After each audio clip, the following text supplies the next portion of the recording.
अच्छा जी, आज की जो टॉपिक है वो कल का ही टॉपिक है, उसका सेकंड पार्ट अभी हम स्टडी कर रहे हैं। अभी हमारा इंट्रोडक्शन ही चल रहा है बायोलॉजी का, ठीक है। तो ठीक ठीक है। आज जो है ना, हमने थोड़ा सा ये देखना है कि बायोलॉजी की इम्पोर्टेंस क्या है हमारे यहाँ।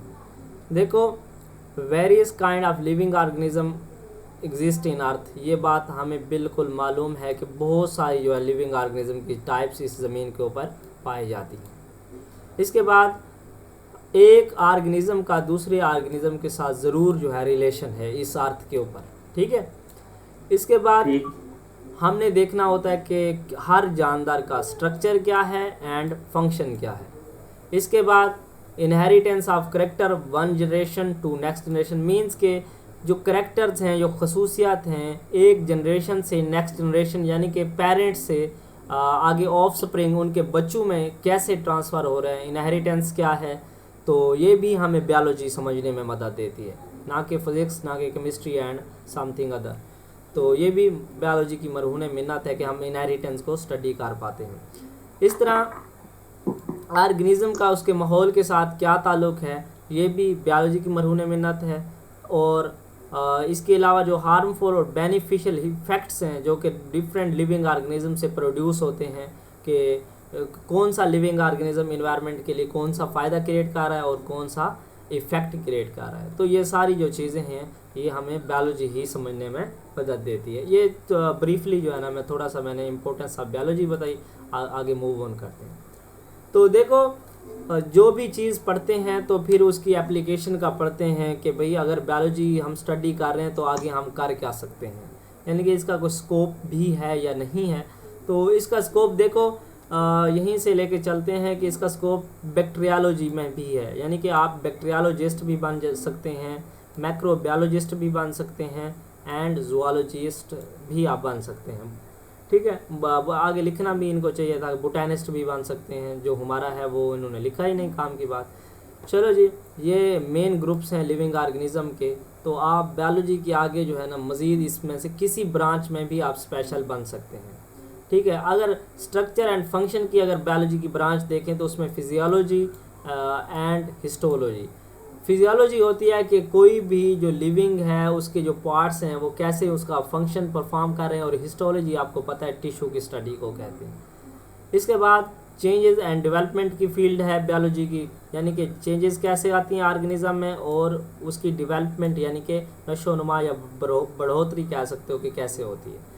तो उसके लिए हमारे पास जो बायोलॉजी की शाखें हैं वो एम्ब्रियोलॉजी है, जेनेटिक्स है, एवोल्यूशन है। एम्ब्रियोलॉजी आपको पता है कि जाइगोट से एम्ब्रियो तक की जो डेवलपमेंट है, और जो आगे एम्ब्रियो नन्ना जो समझ लो कि पौधा समझ लो, नन्ना ऑर्गेनिज्म समझ लो, उसकी जो डेवलपमेंट है उसको एम्ब्रियोलॉजी कहते हैं। इसके बाद जेनेटिक जो है ये जीन की जेनेटिक मैकअप की स्टडी है। इसके बाद एवोल्यूशन, ये जो ग्रेजुअल चेंज होते हैं स्पीशीज़ टू स्पीशीज़, जैसे कि हम कहते हैं कि इंसान बंदरों से इवॉल्व हुआ है, कि पहले जो थे इनके इंसेस्टर्स बंदर ही थे, और अब जो इंसान है ये बंदरों से इसकी एवोल्यूशन हुई है। तो इस तरह से इर्तिका भी बायोलॉजी की मरहून मिन्नत है। इसके बाद जो अप्लाइड बायोलॉजी में हमारे पास बायोटेक्नोलॉजी आ जाती है। देखो कि हमने लिविंग ऑर्गेनिजम्स को बनाकर इस्तेमाल करते हुए ऐसे प्रोडक्ट्स बनवा लिए जो कि इंसानों के लिए बेनिफिशियल हैं। तो इस तरह के जो थिंग्स हैं ये बायोटेक्नोलॉजी में स्टडी की जाती हैं। इसके बाद living thing and their environment है। तो भाई लिविंग का जो ऑर्गेनिज्म के साथ ताल्लुक़ है, इस ब्रांच को हम इकोलॉजी कहते हैं, इन्वायरमेंटल साइंस भी इसे कहते हैं, बायोजियोग्राफी भी इसे कहते हैं। तो ये कुछ थोड़ा सा मैंने स्कोप यानी ओवरव्यू दिया कि बायोलॉजी की एप्लीकेशंस कहाँ पे हैं। तो यहाँ तक अगर कोई आपका क्वेश्चंस हो तो आप पूछ सकते हैं। नहीं सर, ओके, ठीक है मूव ऑन करें। जी।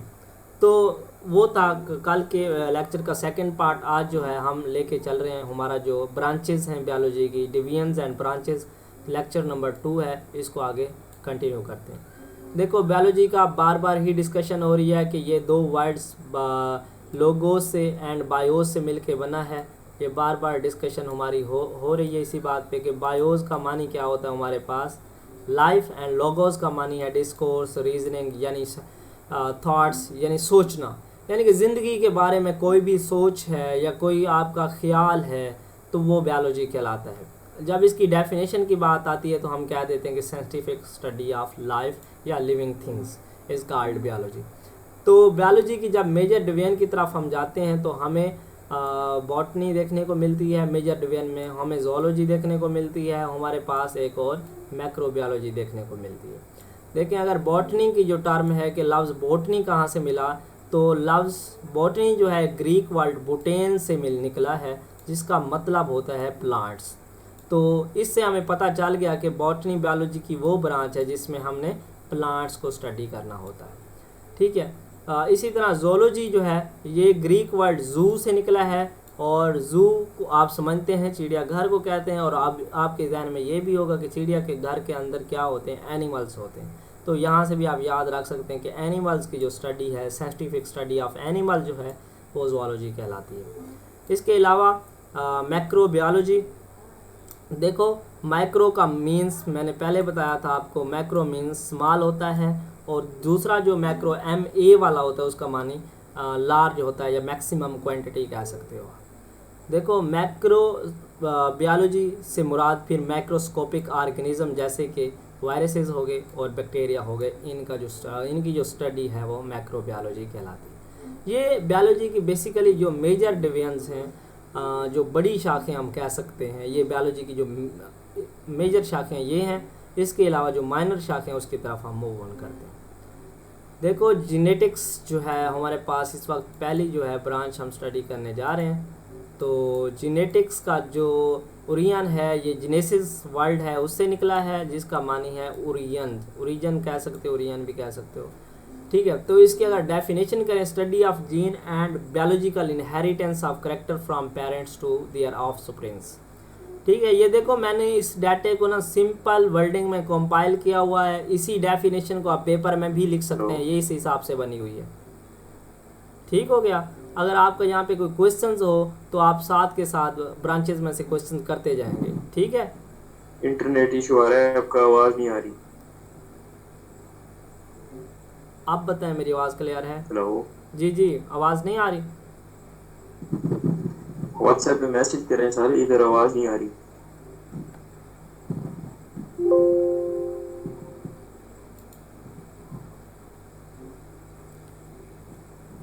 एक मिनट वेट कीजिएगा।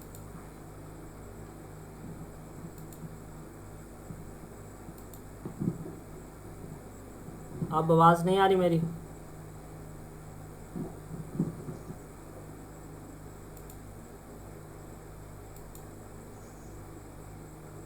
कंफर्म कीजिएगा, आवाज़ आ रही है मेरी आपको? नहीं सर, अब भी अब थोड़ी थोड़ी आ रही है, पहले काफ़ी देर से नहीं आ रही थी। अच्छा ठीक है। ये लेक्चर जो है रिकॉर्डेड है, ये यूट्यूब पर भी शेयर किया जाएगा।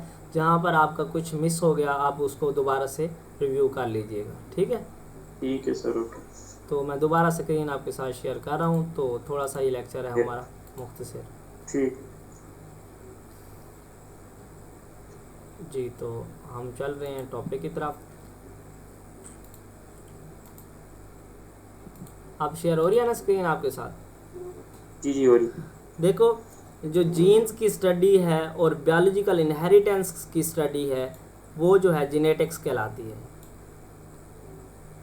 अब इसके बाद हिस्टोलॉजी की तरफ आ जाओ। हिस्टोलॉजी का जो वर्ड है हिस्टोस से निकला है, जिसका मीन्स टिश्यू है। ये ग्रीक वर्ड है हिस्टोस। तो मैक्रोस्कोपिक स्टडी ऑफ टिश्यू जो है वो हिस्टोलॉजी कहलाती है। ठीक है। Ideal study of tissue of plants and animal under microscope, ये उनके साथ ये डील करती है। Deal with the study of tissue of plants and animal under microscope. इसके बाद एनाटॉमी की बात करें तो इंटरनल स्ट्रक्चर के जो करेक्टरिस्टिक्स हैं, चाहे वो प्लांट्स के हैं चाहे हमारे पास वो एनिमल्स के हैं, इंटरनल स्ट्रक्चर की जब बात करेंगे तो हम किस चीज़ को स्टडी कर रहे हैं? एनाटॉमी को स्टडी कर रहे हैं। तो इसमें हम एनाटॉमी में क्या क्या हमने देखना होता है? Different types of tissue, roots के हो गए, स्टेम के हो गए, लीव्स के हो गए। इसी तरह एनिमल्स के टिश्यू भी हैं, उनका भी हमने इंटरनल स्ट्रक्चर को अगर स्टडी करना है तो हम किस ब्रांच से कंसर्न कर ले होंगे? एनाटॉमी से। स्क्रीन शेयर हो रही है आपके साथ? जी जी हो रही है जी। तो अब जो है ना टैक्सोनॉमी जो है, टैक्सोनॉमी का ग्रीक वर्ड टैक्सिस से निकला है, जिसका मीनिंग होता है अरेंजमेंट या ग्रुपिंग, और नोमोस का जो मानी है लॉ रिलेटेड टू नेमिंग। तो सिंपली ये समझ लो, ये एक ऐसा कानून है या एक ऐसा मेथड है जिसके मुताबिक हम चीज़ों को अरेंज करते हैं। टेक्सोनॉमी की अगर आप वर्ल्ड की मीनिंग समझना चाहते हैं तो ये जहन में बिठा लो कि एक ऐसा कवानीन जिसके मुताबिक हम चीज़ों को अरेंज करते हैं। इसमें होता क्या है, इसमें हम चीज़ों को सबसे पहले आइडेंटिफिकेशन करते हैं, फिर उसकी क्लासिफिकेशन करते हैं, फिर उसका बाद में क्या करते हैं, साइंटिफिक नाम दे देते हैं उस ऑर्गेनिज्म को, किसके मुताबिक कि उसकी सिमिलरिटीज़ किसके साथ हैं और डिससिमिलरिटीज़ किसके साथ हैं। देखो, अगर हमें कोई प्लांट्स मिलता है तो सबसे पहले हम आइडेंटिफाई करने की कोशिश करते हैं कि इस प्लांट में कौन सी फैमिली की खसूसियात हैं। तो फिर उसकी खसूसियत को देखते हुए फिर हम उसको क्या कर देते हैं, क्लासीफाई कर देते हैं कि उसकी भाई किस फैमिली से ताल्लुक़ है, उसका किस जीनस से ताल्लुक़ है और कौन से किंगडम से ताल्लुक़ है, और उसका हमारे पास क्लास क्या है, आर्डर क्या है, उसके अलावा उसकी सिमिलरिटीज़ और डिससिमिलरिटीज़ यानी कि किस चीज़ से उसकी मुताबिकत है, किस से नहीं है, उसके देखते हुए उसके बाद हम उसका साइंसी नाम रख देते हैं।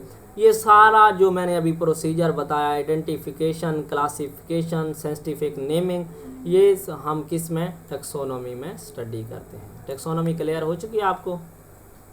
जी सर, ओके। अब आ जाओ एम्ब्रियोलॉजी की तरफ। तो एम्ब्रियोलॉजी का जो वर्ड है ये ग्रीक वर्ड एम्ब्रियोन से निकला है, जिसका मानी है ये एम्ब्रियो।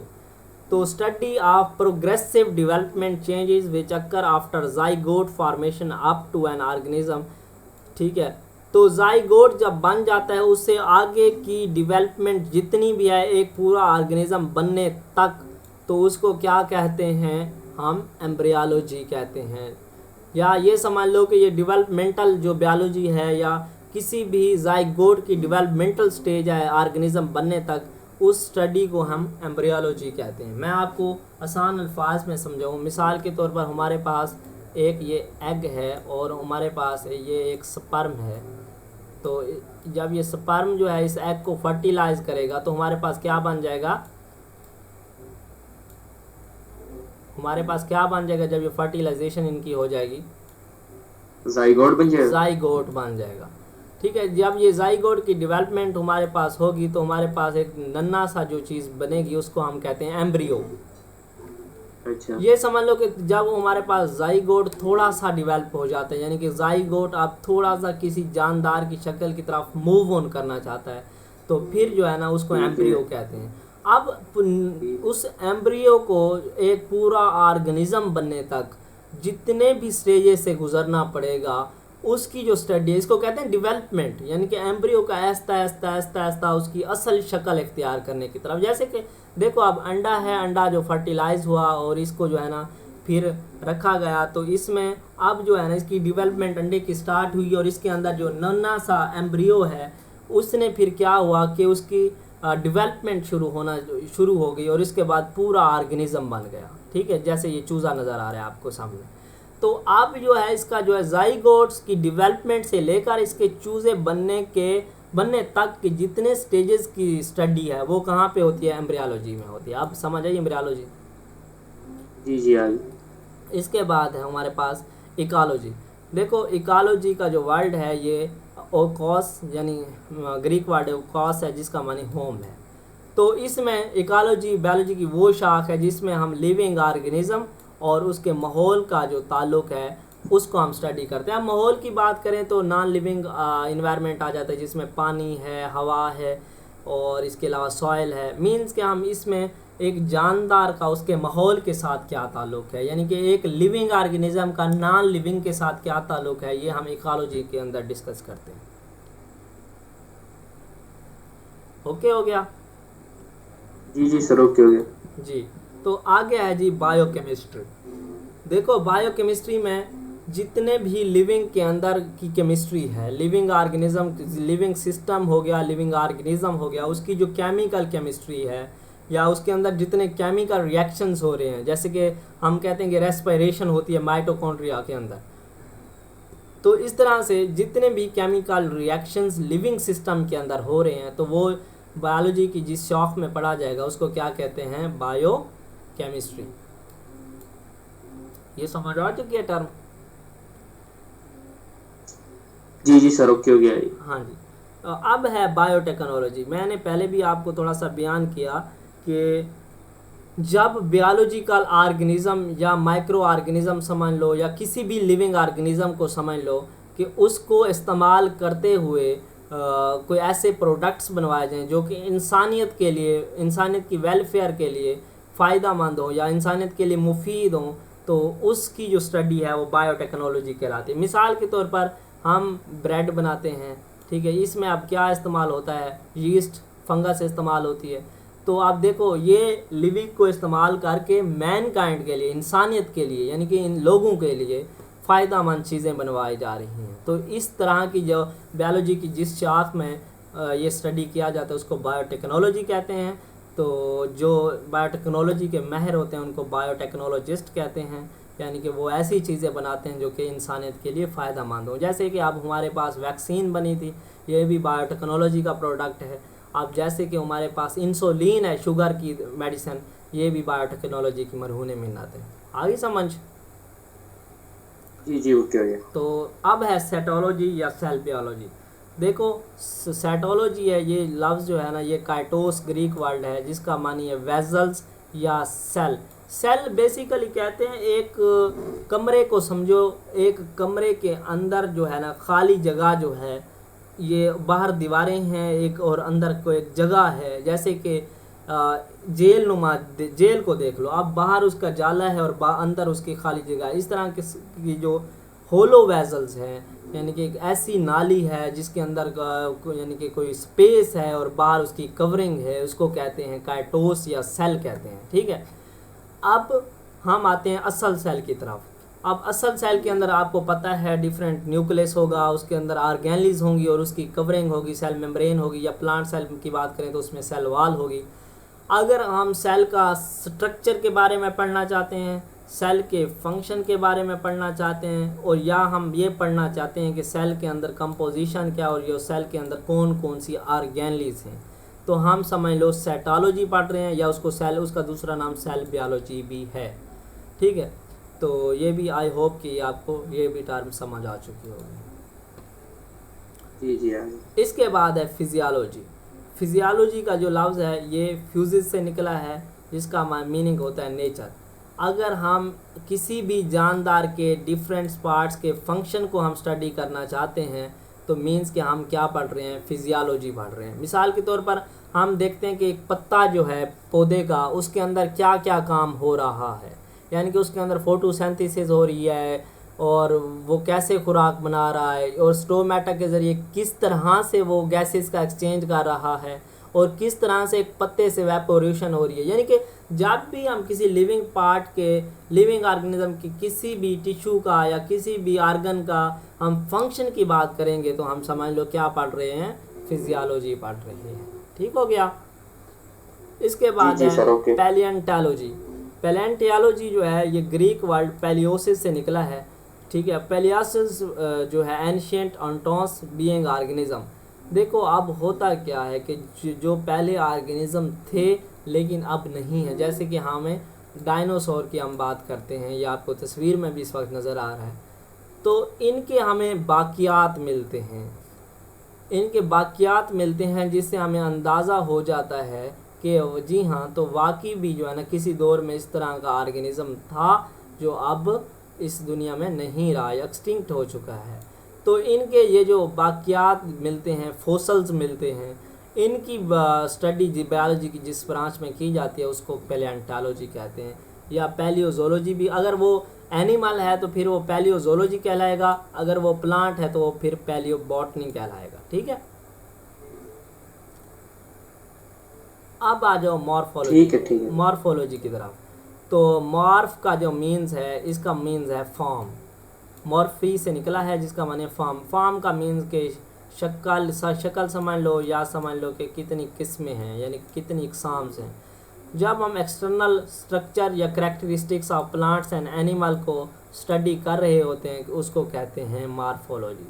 यानी कि कोई एक फूल जो है वो रेड कलर का है, हम दूसरा देखते हैं वो येलो कलर का है, एक देखते हैं कि 4 पत्तियों वाला है, एक 6 वाला है। इसी तरह ऑर्गेनिज्म की बात करें, किसी की 2 टांगें हैं, किसी की 4 हैं। जब यानी कि हम बाहर वाली उसके एक्सटर्नल स्ट्रक्चर या खसूसियत की बात कर रहे होते हैं किसी भी लिविंग ऑर्गेनिज्म की, चाहे वो प्लांट्स हो चाहे एनिमल हो, तो वी आर स्टडीइंग मॉर्फोलॉजी।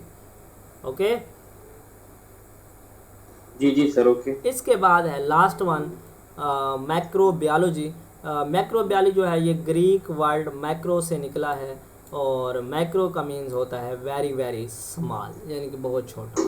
तो इसमें जो है ना मैक्रोबायोलॉजी ये बायोलॉजी की वो शाख है जिसके अंदर हम क्या करते हैं, माइक्रो ऑर्गेनिज्म का मुताला करते हैं, जैसे कि वायरसेस है, बैक्टीरिया है। ओके, तो इसमें मज़ीद यानी कि छोटे छोटे माइक्रो ऑर्गेनिज्म, ये आप देखो आम आँख से तो दिखाई नहीं देते माइक्रो ऑर्गेनिज्म, तो ये फिर हम माइक्रोस्कोपिक स्टडी कह सकते हैं, यानी कि माइक्रोस्कोप की जो स्टडी होती है इसको कहते हैं माइक्रोबायोलॉजी। इसके बाद है आपका क्लास वर्क है। क्लास वर्क में आपने क्या करना है, आपने ये जो ब्रांचेस हैं इनके ऊपर आपने एक छोटा सा नोट्स तैयार करना है। वो नोट्स कैसे तैयार करना है कि आपके पास जो कॉपी होगी, नोटबुक होगी, उसके ऊपर आपने ब्रांच का नाम लिखना है और उसका एक मेन पॉइंट लिखना है, ठीक है। और ये आपने मुझे सबमिट कराना है। आज की आपकी क्लास थी बायोलॉजी की यहाँ तक, और कल जो है हम इंशाल्लाह